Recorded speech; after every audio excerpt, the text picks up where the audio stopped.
It's not plugged in. Don't mind me just pondering my orb. I'm so fucking uncomfortable.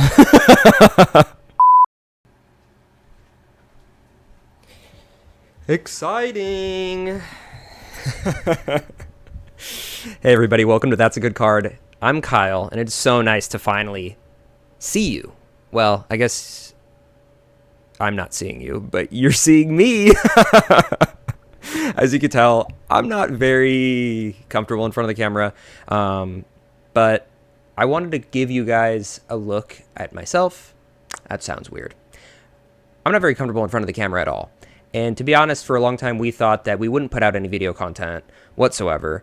But then all of a sudden, people started caring, and people started listening to the podcast and wanting more podcasts and wanting us to talk about shitty cards or good cards, whatever, any sort of cards.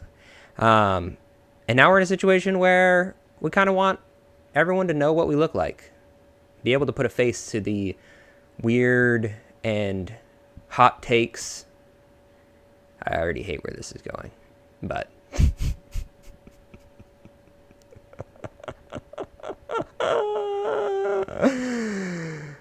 okay, I have a post-it note. Introduce myself. Hi, I'm Kyle.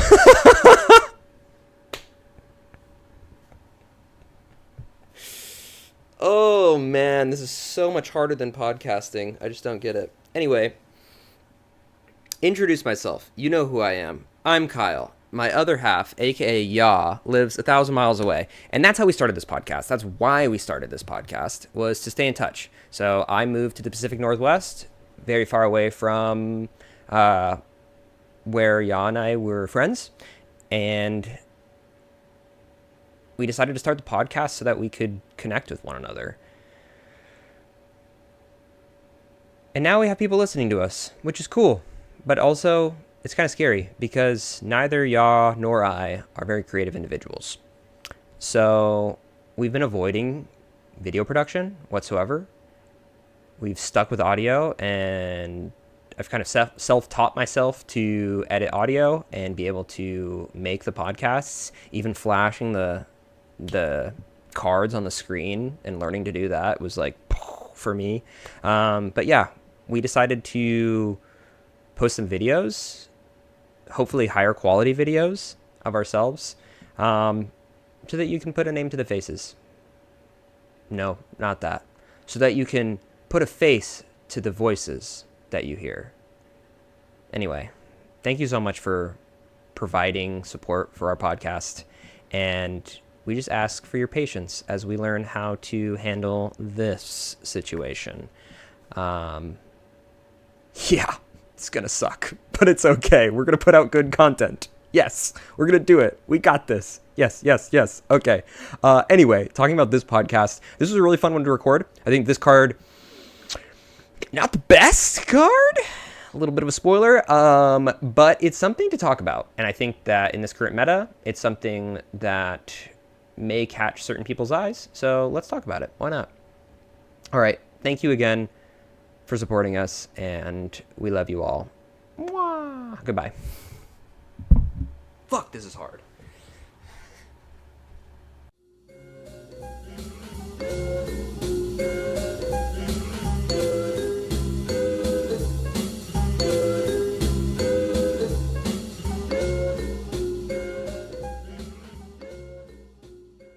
Welcome, listeners, to the true iteration of That's a Good Card. Today, Ya will have the challenge of getting me to say, "That's a good card." While Ya will be doing the convincing, I'll be playing devil's advocate.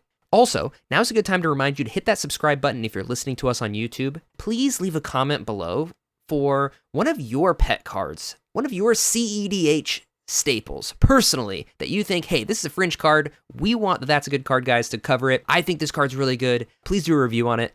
That's what we're looking for. We've been asking a lot of our friends and Discord members to post suggestions for us to review, so we'd love for you to comment below and let us know what card you'd like to see us review next. All right, Ya, you ready to get into it? Yes, sir. What card have you brought to us today? I brought a card today that I would consider definitely kind of fringe and on the side, especially with how the meta is kind of going now. And it's actually one I'm really interested in talking to you about because it isn't seen in many decks, actually. In fact, I looked it up and I don't think it's being run in any deck that I've seen that made it to top 16 at all within the last month or so. And the card I'm talking about is a green card called Viridian Revel. It is 1 generic and 2 green pips.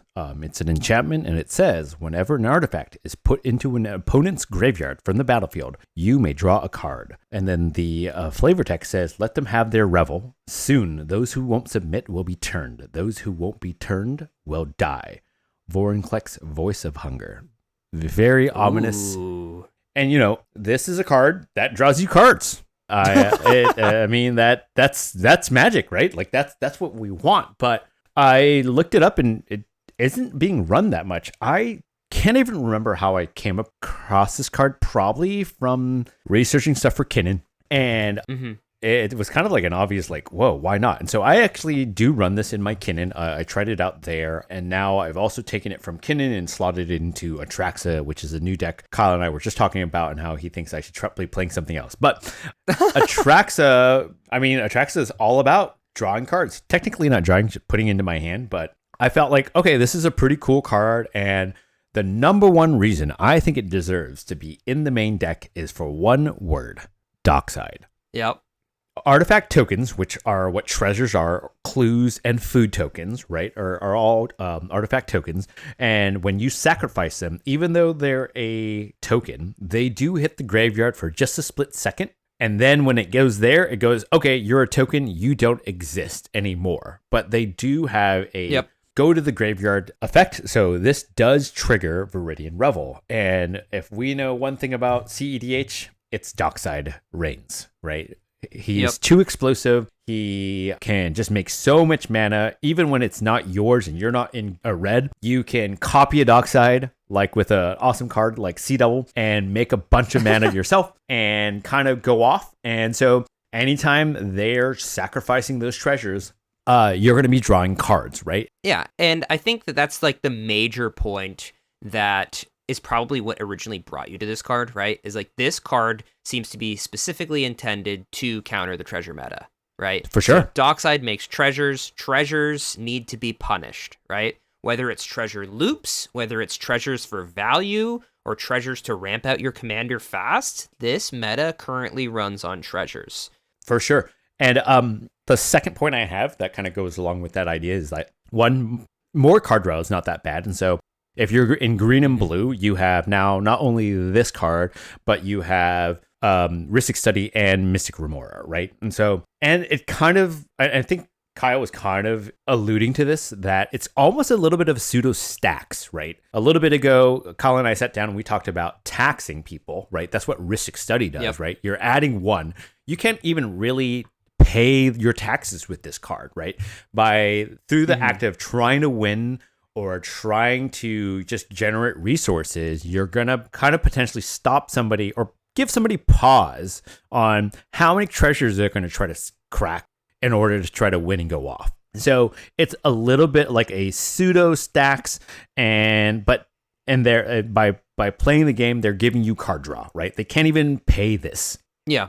Also of note, this card is a May ability. It is. So it's not like if they make an infinite amount of treasures and start cracking them, they can't deck you, which is actually extremely relevant. So since it's a May ability, like you said, it is a tax that you can charge on someone who's, trying to pop off with a bunch of treasures. And my last point is, it's not just Dockside, right? My very last point is there are so many either cards and creatures, enchantments, or just commanders in general that have to crack artifacts, right, in order to win. Yep. The plague of the format, Blue Farm, right? Blue Farm, one of their favorite lines, they have many, right? But one of their famous go-to lines is a Underworld Breach LED line, right? Every time they crack LED, they're going to have to give you a card. Yep. Same with Lotus Petal. Lotus Petal, Jeweled Lotus, right? Also, three cards that get played a lot in almost every CEDH deck, and those are artifacts that have to hit the graveyard from the battlefield. Tivit, Marnius, Lotho, Smothering Tithe, Magda, and Kinnan also all have lines that use treasures.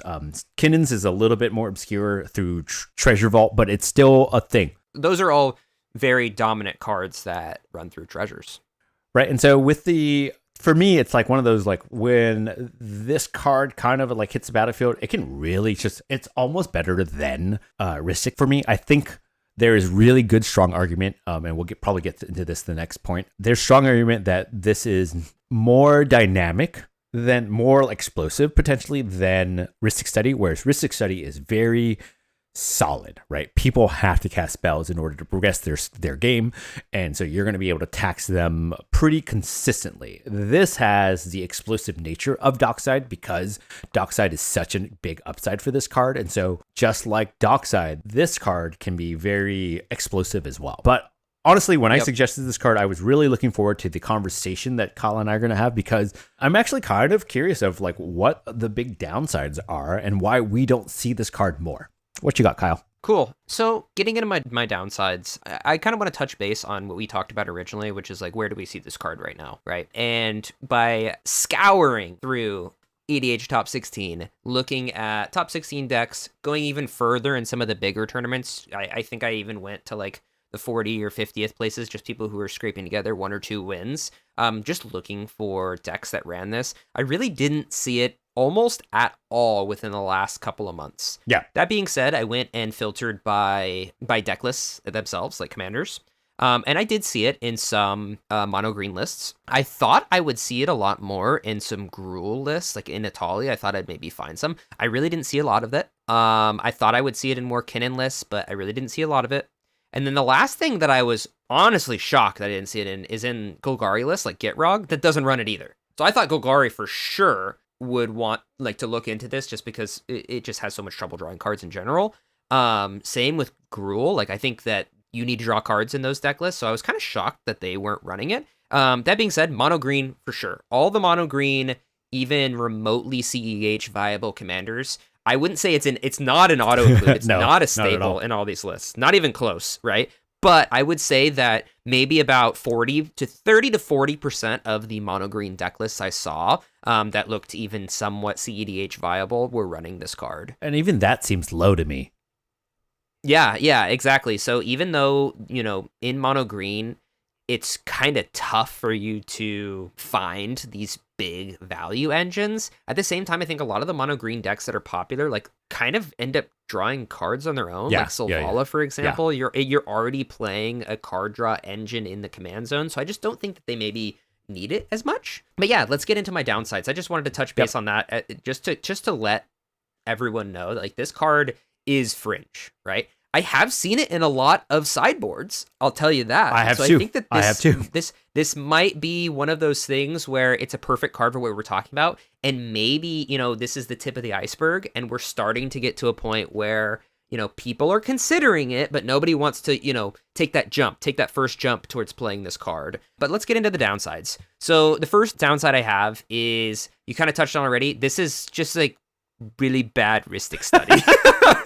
So it's like Walmart brand, generic brand Rhystic Study. We have Rhystic Study. There's nothing fancy about it. Yeah. We have Rhystic Study at home. Like, it's the same mana cost, right? 3 cost, except it's harder to cast because it's 2 pips. And not only is it 2 pips, it's 2 green pips, right? The draw triggers are gonna be less because it's not on just people casting spells, which has to be done for Magic to eventually end, for the game to end, right? So people can play unless around you're playing it Sisay. In a sense. That's true. So people can play around it. So it's going to be triggering less. It's harder to cast, and it's inarguably the worst color / in one of the lower represented colors, I would say, in CEDH. In the format. Yeah, in CEDH. Yeah, in sure. CEDH, it's one of the lowest represented colors. So that's my first point, is just how it kind of begs the question, though. My first downside is, like, obviously this is worse than Rhystic Study. Mild shock.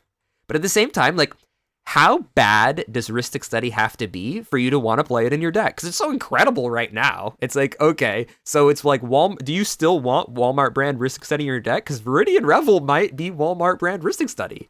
So I think that there's an argument to be made there that a worse version of the card is still playable, right? I mean, let's take Final Fortune, for example. Yep. Right? So, like, Final Fortune is a 2-cost instant spell that's going to let you take another turn. Yep. People still play the sorcery version of that card that is the same exact cost, which I think is strictly worse. And I know using the word strictly worse it triggers people sometimes, but I think for that card, I think that is a strictly worse card.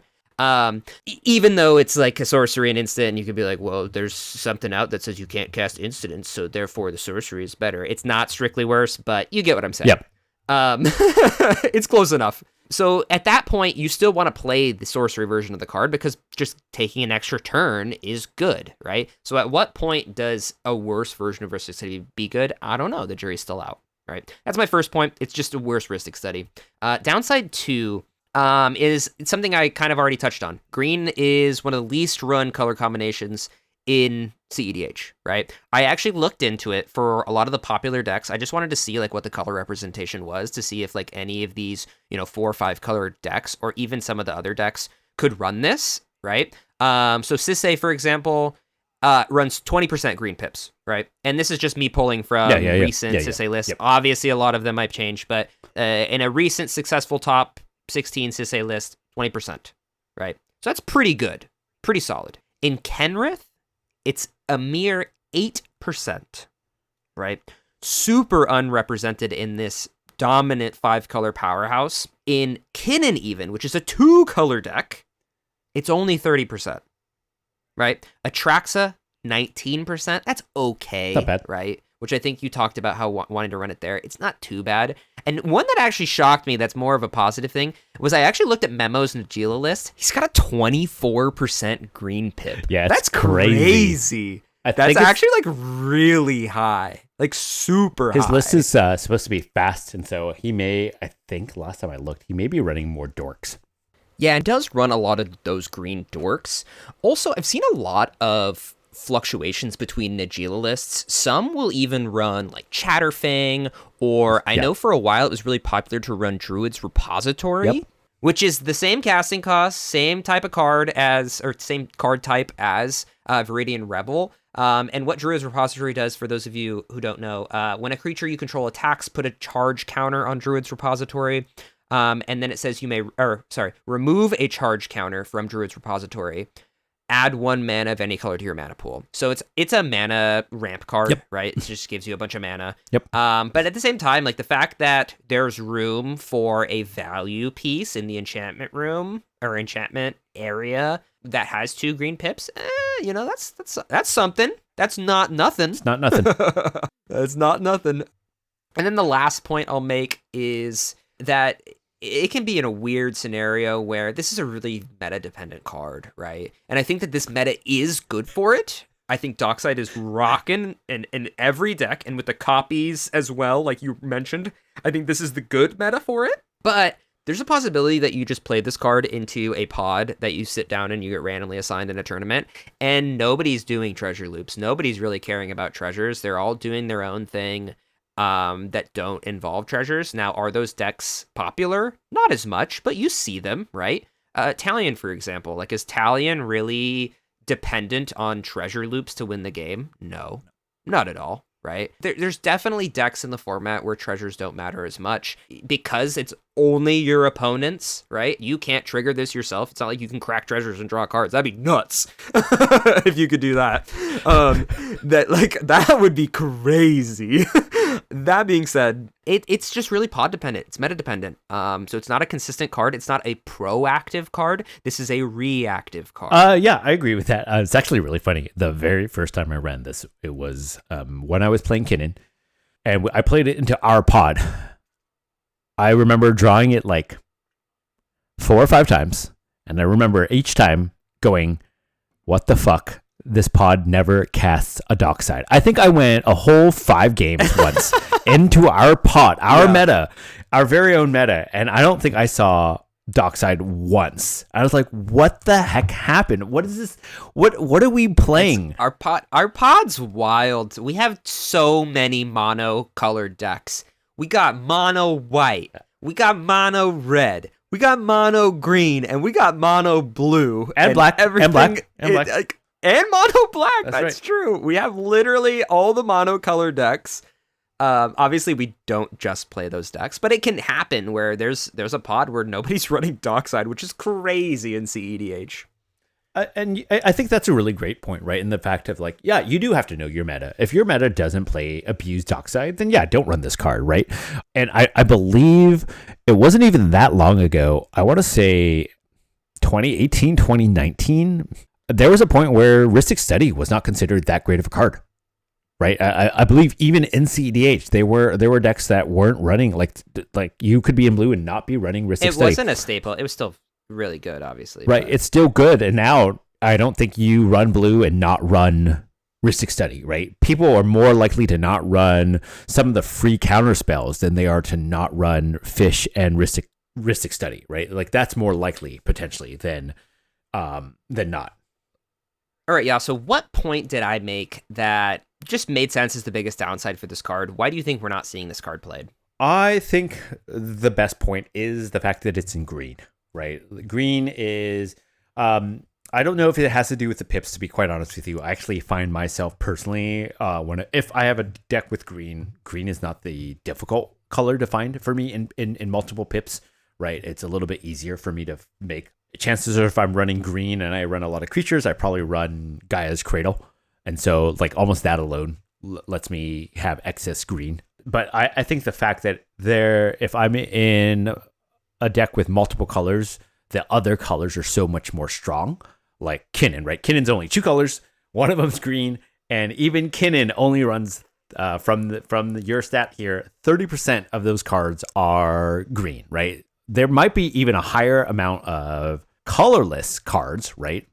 It's the same. Right? Yeah, it's 40 blue, 30 green, 30 colorless. Right? Like that's crazy to me, right? Like Kinnan loves his artifacts. And so the fact that it's in green and it is kind of not damning, but like I think that's a really big reason. Like there are just so many other good potentially card choices depending on what the color pie is for your commander.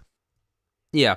And of note as well, like a lot of the most popular decks in the format just aren't running green as well. Yeah. They don't have, like Blue Farm doesn't have access to green, right? Yeah. And Blue Farm is the most popular deck in the format. So they can't even test using this card. There's also, I think there's a huge like surge in Esper decks, right? Whether it's Tivit or Marnius or Zur, like whatever. I think Esper is becoming like really popular again. They can't run this card. And same with Grixis, right? Grixis has been the mainstay 3-color combo, whether it's Rogsai or, Krom Tevish or Inala, whatever, right? They can't run these cards. And I think that, a deck being Sans Green is one of the more common things. Yep.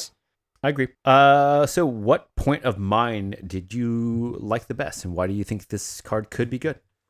As I was talking about it, like, I think that your best point might have been the point that we kind of uncovered somewhere in the middle. It wasn't, one of your 3 main points, but I think that the best point that we kind of came to a conclusion together is just that this meta is very treasure reliant. And you mentioned that kind of just by your first point being Dockside. So that was, it's like not only is it Dockside, but it's just like all the other things that we mentioned, right? It's Smothering Tithe, it's, it's Tivit, it's Marnius, whatever, right? It's Magda, which is actually kind of freaking popping off recently. Yep. Like these decks are reliant on treasures. Like we're living in a treasure dependent meta. And I think that there's been talk of this card in the past in CEDH. I feel like I've seen it like the past year or so or 2 years, like whatever. Like this card has come up multiple times. I've even talked to friends about it. Just like at the LGS of being like, oh, and you might as well run Viridian Revel, like, like joking about it. Because I think that this card has always been that, like, just close, but not right there. But I think if there was any time where this card would see play in our CEDH meta, it's now. Right? Now's the time. Every deck is running Dockside loops if they can. So let's freaking do it. Let's see it. I'm down. All right, Kyle. With that being said, have your thoughts changed on Viridian Revel based off of this discussion? Or are you convinced? So, I have some homework for you, y'all, before I give an answer. I think that this card, my interest is piqued. I don't think it's a good card, but I am ready to experiment and gather some data. So this is what I'll ask you, y'all. In the next, let's say, 15 games you play, right? I think that's a good enough sample size. Next 15 games you play, after turn 2, whenever your turn would be, because I think that this card's not coming down turn 1. Pips are too hard. Let's give the benefit of the doubt. You're dropping this on turn 2. After turn 2, count how many treasures would hit the graveyard for me. Just like tally on a piece of paper. Actually, just tally it.